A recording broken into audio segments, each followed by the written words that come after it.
पाकिस्तान पर हमला कब होगा, कैसे होगा, इस बारे में अभी सिर्फ भारत की सेना जानती है। पाकिस्तान इस वक्त बस यही सोच रहा है कि कैसे बचा जाए और इसके लिए उसने अपने हर मोर्चे पर मुस्तैदी बढ़ा दी है। आपको वो सबसे खतरनाक हथियार दिखाते हैं जिससे बचने के लिए विकल्प जनरल मुनीर के पास भी नहीं है।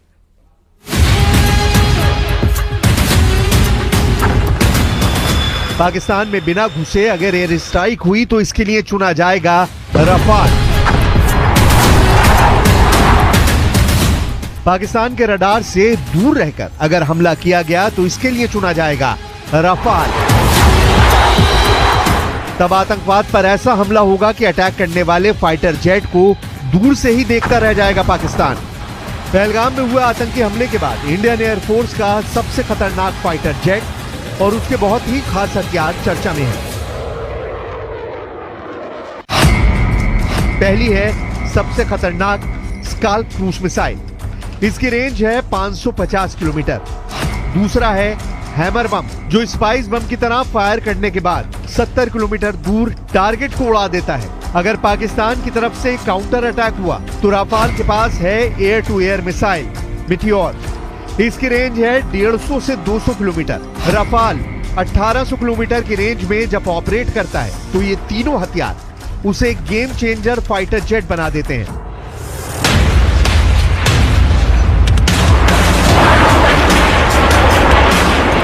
धधकते जेट इंजन टेक ऑफ के लिए तैयार। ये वो फोर्स है जिसके उड़ान भरते ही दुश्मन के रडार एक्टिव हो जाते हैं। दुनिया की चौथे नंबर की एयरफोर्स है भारत और इसके पास जो जहाज हैं उनका मुकाबला पाकिस्तान के पास बिल्कुल भी नहीं है। राफाल इसमें सबसे आधुनिक और सबसे खतरनाक फाइटर जेट है।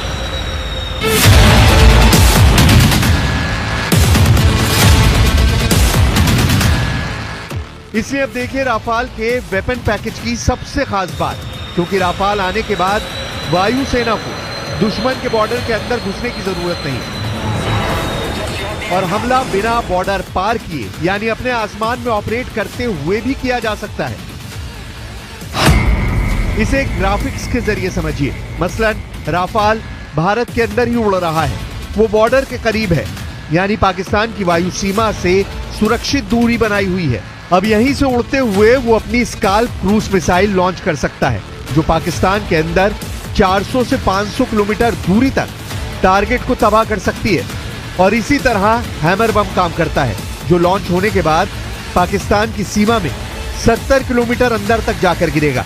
ये दोनों एयर टू सरफेस वेपन में कमाल के हथियार माने जाते हैं। इसी तरह अगर राफाल को पाकिस्तान के विमान चैलेंज करते हैं तो राफाल का रडार 200 किलोमीटर की दूरी से ही उनको ट्रैक करना शुरू कर देगा और यही काम आएगी beyond visual range meteor missile. इसकी खुद की रेंज 150 किलोमीटर से ज्यादा है और इस तरह राफाल पाकिस्तान के फाइटर जेट से दूर रहकर भी उसको मार गिराएगा।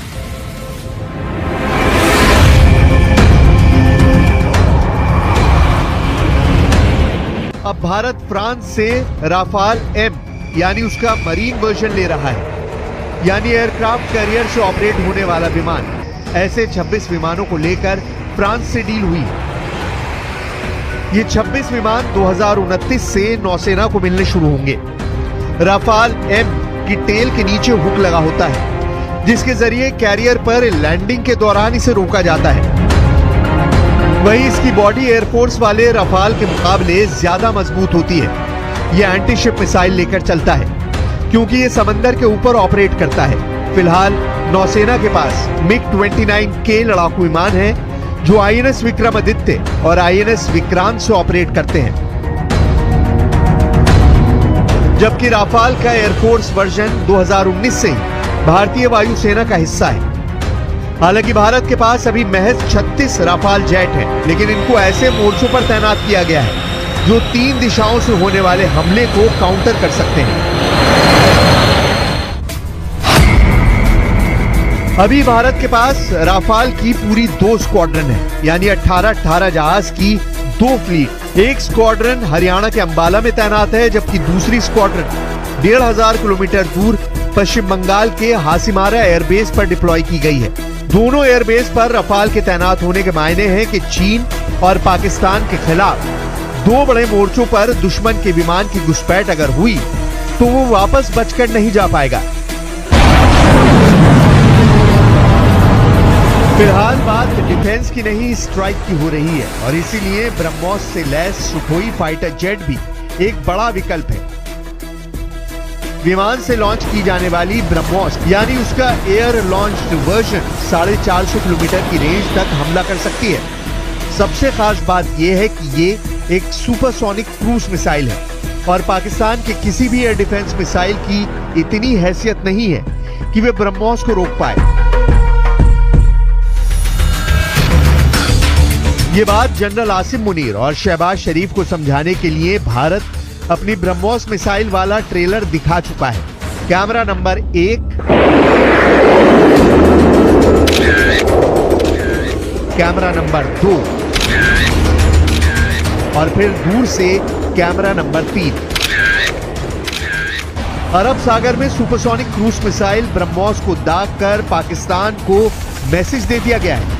भारत ने बता दिया है कि स्टैंड ऑफ वेपन में ब्रह्मोस को रोकना नामुमकिन है और अगर इससे हमला हुआ तो पाकिस्तान सिर्फ टारगेट लोकेशन पर मलबा तलाशेगा।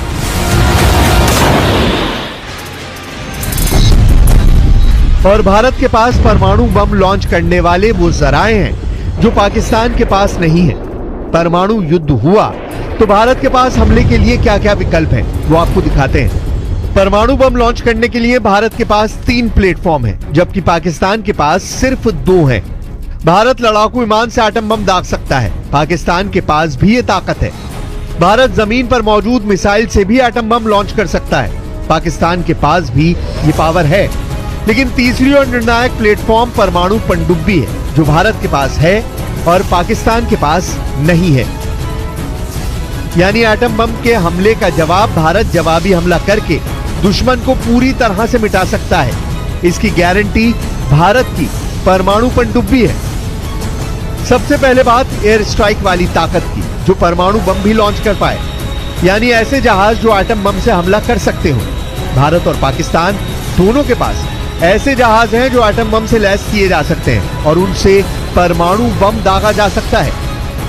भारत के पास इसके लिए सुखोई फाइटर जेट है, राफेल विमान है, मिग-29 है, मिराज 2000 है, जगुआर है। जबकि पाकिस्तान के पास F-16 है, J-10 है, मिराज 5 और मिराज 3 है।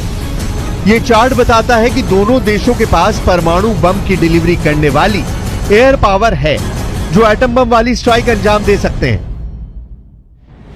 सिग्नल साफ है कि पहलगाम हमले के बाद भारत कोई भी फैसला जज्बात से नहीं बल्कि हर बात को ध्यान में रखकर करेगा, ताकि दुश्मन को सबसे गहरी चोट पहुंचाई जाए।